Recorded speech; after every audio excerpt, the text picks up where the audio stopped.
Welcome to the Stimpack podcast. Stimpack is a Haiti-focused think tank and interventional NGO. Hello, everyone. Welcome back to the Stimpack podcast, 43 Days to Freedom series. This is your host, Jeff Frazier. Welcome back. Let's do days 12 through 15 today. I did want to make a point up front about something. This is not a Christian podcast, right? Obviously, my wife and I are Christians, but we're not trying to convert anybody on this podcast. That's not its intent. I suppose we are trying to convert you to join the fight for the freedom of millions of Haitians, but we're not trying to convert you to Christianity. But I do think it's really important for you to understand the lens through which we both view the world. My wife and I would like to think that we're well rooted in faith and reason. You know, I'm a total science nerd. The company that we had the most success with was a clinical research technology company. All medical research in the pharmaceutical industry. I'm a big science guy, right? But of course, also a faithful guy too. I'd like to think I've got a hand on both sides. I think it's important for you to understand how often I am praying in captivity. It's a lot, right? It's a lot of prayer. My theology suggests that we can talk to the God of the universe and that he can respond to us, right? And that can be through the heart and mind, right? So that's thoughts and feelings. And so asking God to guide me in my thoughts is a frequent prayer throughout the day as I'm trying to decipher what to do and what not to do and how to make choices and how to stay out of trouble and not get hurt as best I can. One of those prayer answers that I felt like I was getting, probably starting around day 9 and certainly leading up to day 12, is this kind of guilt around paying the $100,000. You know, I've mentioned before that that's obviously terrible to give $100,000 to these gangs because they just buy guns and ammo with it and cause more terror. It's also a horrible thing because you raise the price on the head of every American moving forward who's trying to work with these NGOs or do some other form of good in the country. And so obviously you don't want to do any of that.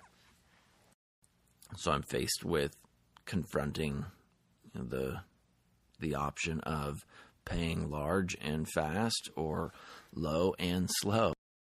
You know, I observed from a very close distance Stephanie's torture, which was horrible. And I most certainly didn't want to trade positions with her. Not that I ever could have, but that's a frightening prospect. But I'm also in the back of my mind wondering what the male version of that torture is, right? The Haitians absolutely have some deference to women, and certainly the women were being treated differently than the men. But I had yet to observe a male being tortured. I had only heard the sounds coming from the opposing room. And so I don't really know what's happening over there, but I've certainly thought about it at length and tried to get my mind and body ready for that potential likelihood. And then, of course, death is not out of the realm of possibility. There's a lot of people estimate about 20% of captives are murdered during their kidnapping. Now, let's acknowledge the fact that I'm probably a high-ticket item, and so it's unlikely they would like to kill me, but I don't presume rational behavior on these gangs at all. Who knows? Maybe one day the chef is feeling like he needs to pound his chest and prove himself, or wants to make history of some kind. So all these kind of thoughts go through my head as I'm trying to wrestle with this idea of paying a small amount and getting on board with what seems like my entire team on the outside is heading toward. I keep seeing the text messages and voice messages and calls that I get from Gunny and Diego and, of course, Aaron, all kind of echoing this, initially the 7,000 number and then this odd 13,000 and change US dollars number. And so this is kind of the wrestle that I'm having. And then in my prayers, I feel like I'm getting the answer that I need to come off the 100K. But of course, I'm afraid to do that, right?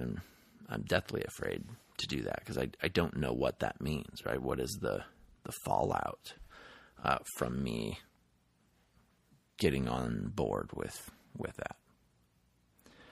But the overriding thought that kept coming back to my mind was trust Diego. Trust Diego. And I, of course, didn't quite know what that meant. I had been feeling that in kind of the back of my head for a few days leading up to day 12. And I get on the phone with Diego on day 12, and he's got nothing but stone walls for me on the call, right? Wherein a few days earlier, he was my ticket out. Now he's singing a totally different tune. And I know now, I've heard from my wife and Austin and others, that it took them a while to get him in line and help him to see the wisdom of not paying big and fast. You know, he doesn't have experience in kidnappings in Haiti and was just trying to help me and do what I was requesting, right? And then he understood that doing what I was requesting would be stupid. It would likely have not gotten me out any faster and would have done all the harm that you guys now know about. And so Diego got on board and had to be the one to essentially break that news to me, right? Gunny had been trying, but not really trying. It's important to understand who Gunny is. So Gunny, I've mentioned to you, he runs a security company in Haiti. He speaks Haitian Creole. The guy's awesome. Diego and I found him together. We were actually interviewing assets in the country, former and current police officers, to do investigative work for us in the anti-child trafficking space. And we had lined up a list of folks to interview for a few positions, and we're conducting those interviews at one of the local hotels in Haiti, and we didn't like any of them. But the guy who picked us up from the airport happened to be filling in for another guy, and it was Gunny. Gunny was his boss's boss, and just for whatever reason happened to take the opportunity that day to pick us up, and we hit it off with him from that point.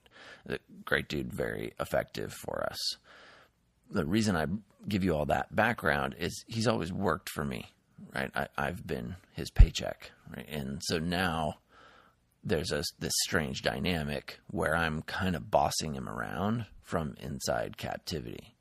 And he's just trying to help me, right? He's just trying to do the right thing.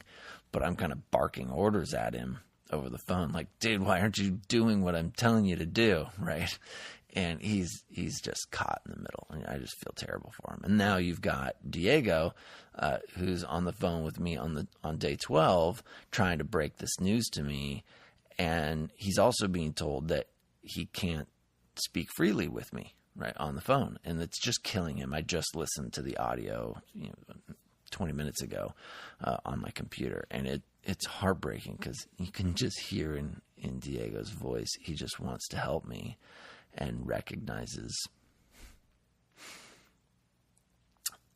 the best way for him to help me is to not give me what I'm asking for. And it's rough. I'm going to take a break. Okay, so remember the thought that kept coming back into my mind over the last few days was to trust Diego.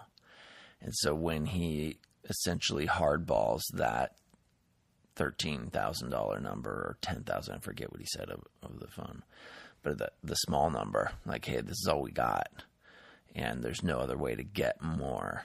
I got the message, right? I said the weirdest phrase on that phone call when I was just listening to it a few minutes ago. Once I had finally resigned emotionally on the phone call, it's only maybe a 3-minute phone call, and at the end you can tell I've given up on the big number and resigned to the fact that we're going to pay low and slow, or at least we're going to try. And the phrase I said to Diego, I said, I can take a beating, but let's not waste it. And I don't really remember what I meant by that. It's a weird thing to say, but I think what I was saying to Diego is, hey, we're headed into some dark days. And I think I just wanted him to know.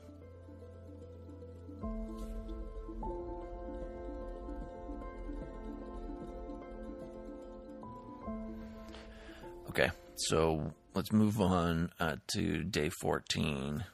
We'll talk a little bit more about that here in a second, but I want to talk about discipline of thought for a second. While you're in captivity, your brain can go down the tubes real fast. Claustrophobia is a big deal. False finish lines or false hope is a big deal. I'm sure you can imagine the claustrophobia one. You just gotta think of something else and not focus on the fact that you cannot get out of that cell, because that'll drive you nuts. But the false finish lines, I think, is a more prevalent issue. The false hope idea. There's a cool case study in Good to Great by Jim Collins where they talk about confronting the brutal facts or something like that. And he uses a case study from POWs in World War II who would go crazy in these camps and end up either committing suicide or running toward the fence and suicide by escape, that kind of thing.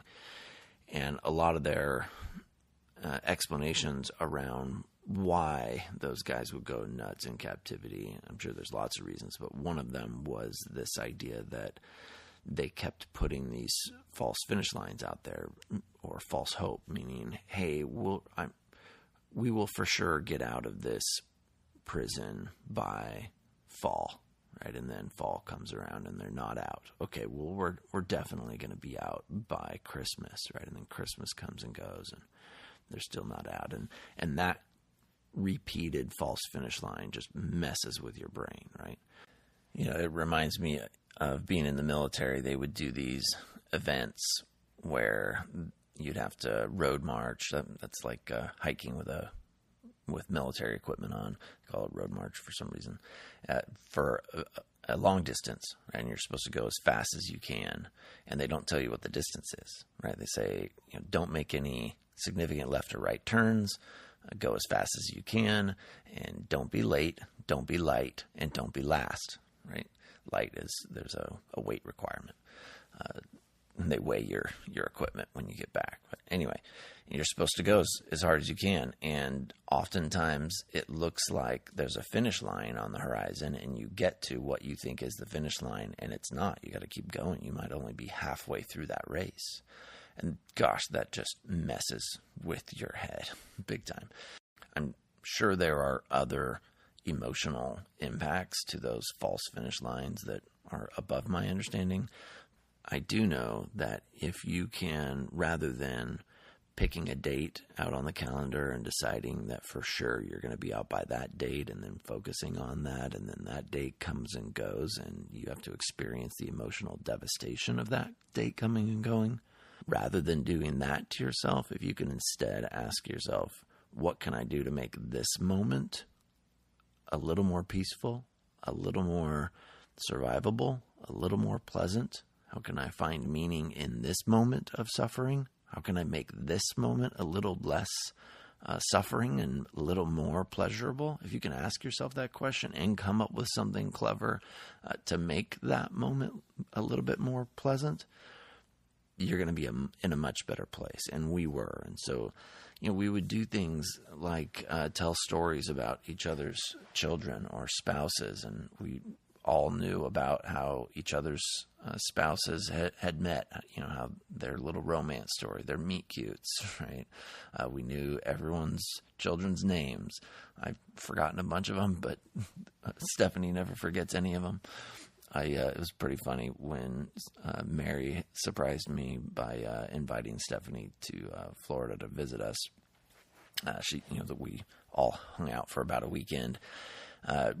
Stephanie brought her whole family. It was great, but my children were all shocked at how much Stephanie knew about each and every one of them. Right?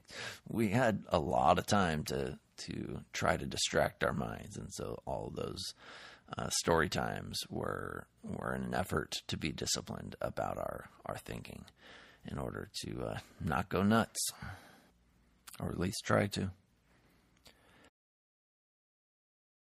Another idea that I think was helpful was trying to find meaning in the suffering.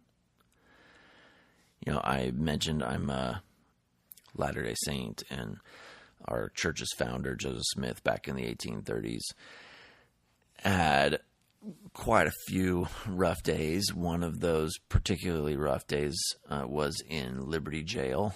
It's ironically named jail in Missouri. I've actually been there. It's a historical site now, and it's a pretty solemn place. The jail is underground, like in a basement, very dark, very small. The ceiling, I want to say, is maybe 5 feet tall, so you can't stand up straight in there. And he and his brother, and I believe one other gentleman, were in there for, I want to say 6 months, maybe more than 6 months. And there's a canonized writing of his that references that experience, but specifically is him talking to the Lord and then the Lord's response to him. And when Joseph is writing to the Lord, it's essentially a complaint. He's having a hard time. He's freezing cold and he's starving. But most of the letter is about how bad things are outside the jail for his family and the church and his loved ones. And they're experiencing tons of persecution, and people are being killed and tarred and feathered. And it's rough, right? And so he's complaining. And then God's response to him is pretty rough. The Lord is essentially saying, are you better than Jesus Christ? Are you better than Job? Because those guys had it way worse than you, and by inference, they needed their suffering to be educated in very specific ways. It was part of their progress by inference, and the Lord is essentially saying to Joseph, do you not need to progress in this way? And so Joseph is kind of put in his place. And I've always loved that set of scripture. I've really enjoyed it during hard times. We've all have our sob stories. I always kind of identified with that in an effort to cope with my own kind of sob story growing up. My parents were divorced early. That was rough on us. The cupboards were bare at times. My mom remarried an abusive dude. He eventually killed her when I was 14. I was kicked out of my house at 17 because I was an obnoxious kid and deserved to be kicked out of the house, and flailed around for quite a while. Luckily, the army straightened me out. I always joke that it took a literal army to get me back on track, but it worked. But even after that, when Mary and I were building our business, the finances were rough, right? We have had many times where we've had eviction notices on our home and on my offices, and there's rough stuff. And so when I would read this Liberty Jail experience and the Lord's reply to him, I was able to always find meaning in the suffering, because I'm not as Job and I'm not as Jesus Christ, and I have a lot to learn. And so education can be had in that suffering. And I, of course, very quickly, while in captivity, went to this Liberty Jail experience in my head and tried to be very disciplined about the education that I was getting while I was in there, right? I'm no Joseph Smith or Job or Jesus, so I've got tons to learn, and I was trying to do my best to do that, and it definitely did help. I actually have a notes section on my phone, the lessons from Captivity, and we won't talk about that here because it's all spiritually based, but you should know that from a mindset standpoint, that was extremely helpful every day to know what I was learning and to try to encapsulate that and really digest and ingest that education while I was in captivity.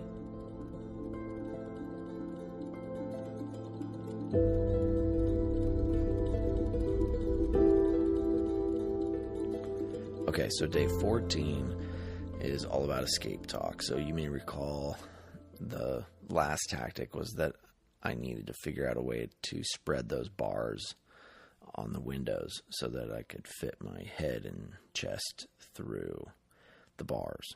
And I couldn't figure out how to apply enough leverage to the bars to bend them, because I estimated would need around 12 to 1,500 pounds of pressure to bend the iron bars. I didn't know how to do that. One of my ideas was to use the toilet basin lid. It's a thick ceramic, probably 2-inch thick ceramic lid.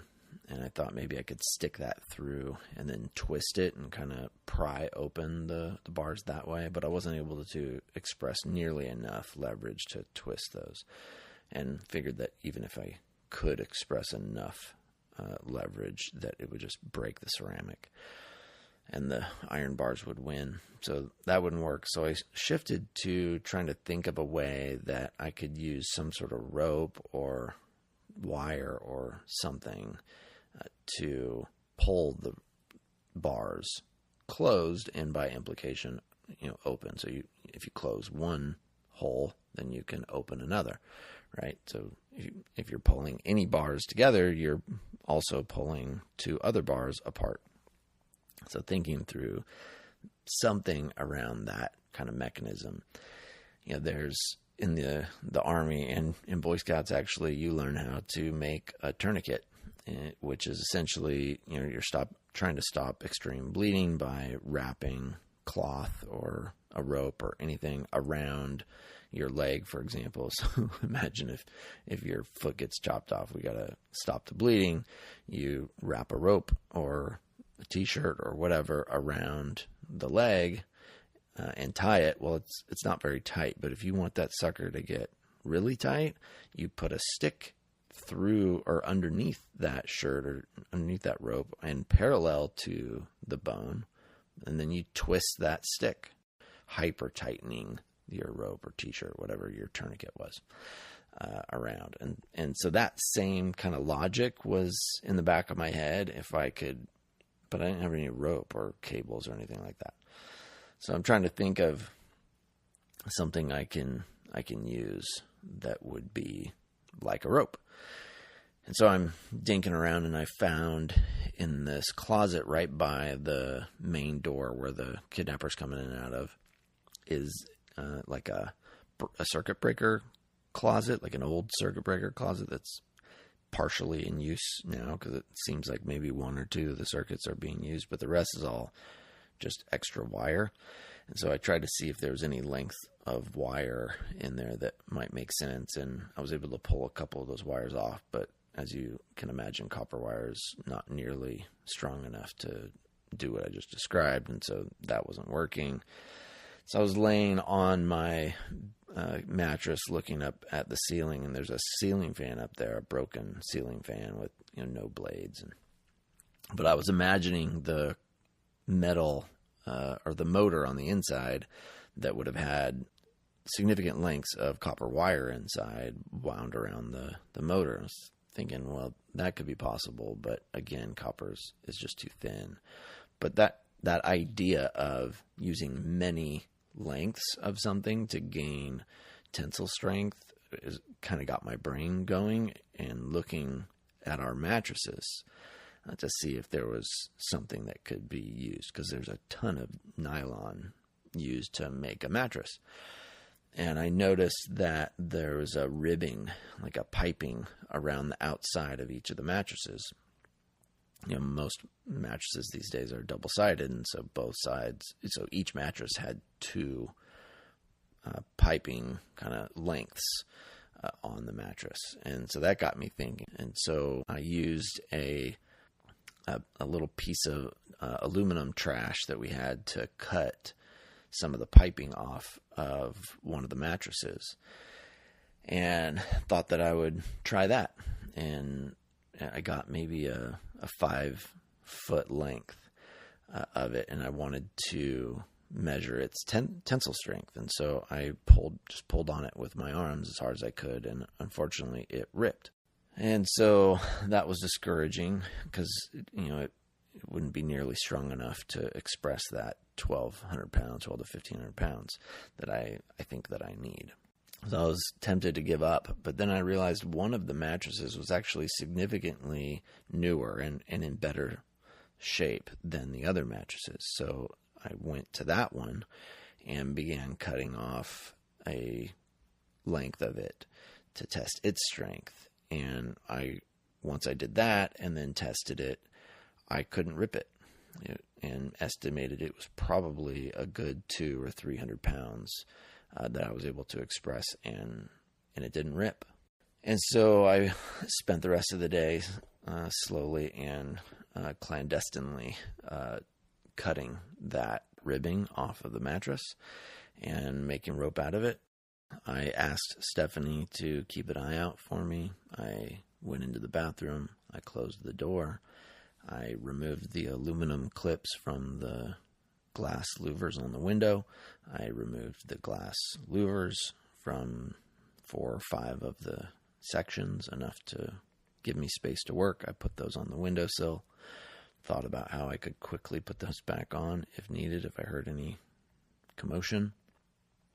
I then wrapped my nylon ribbing from the mattresses around the bars.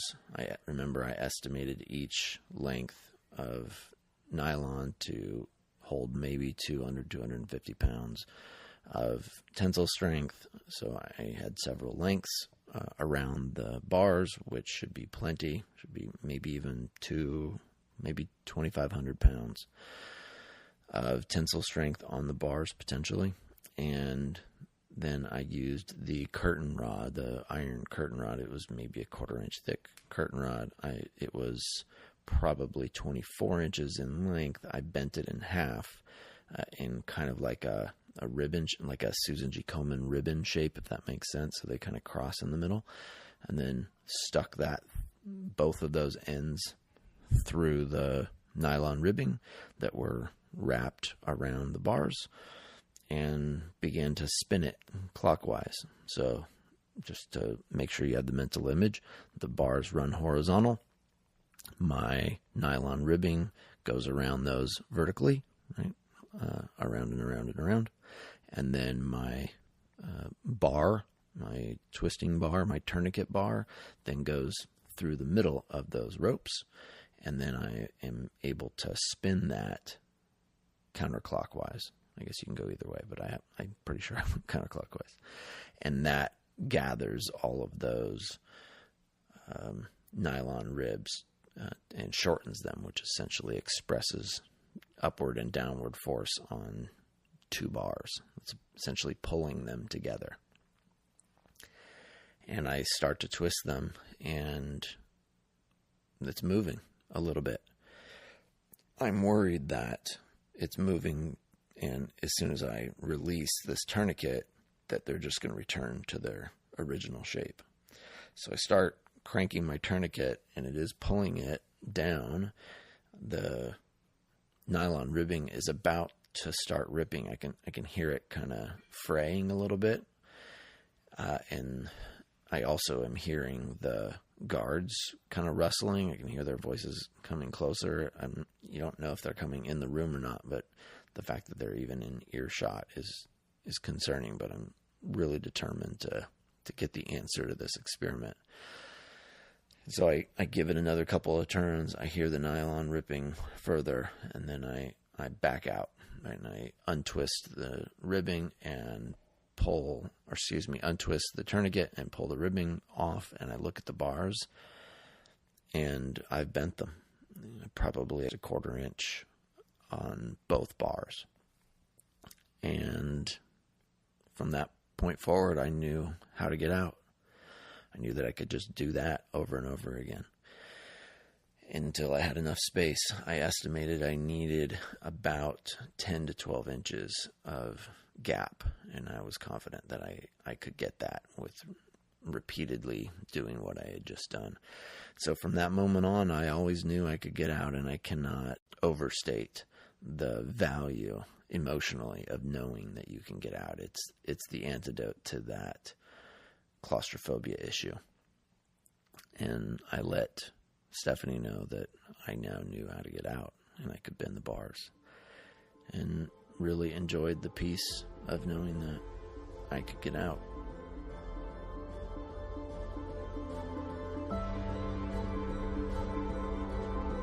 We hope you enjoy this episode of the Stimpack podcast and will subsequently share it with your friends and colleagues. Thank you for listening.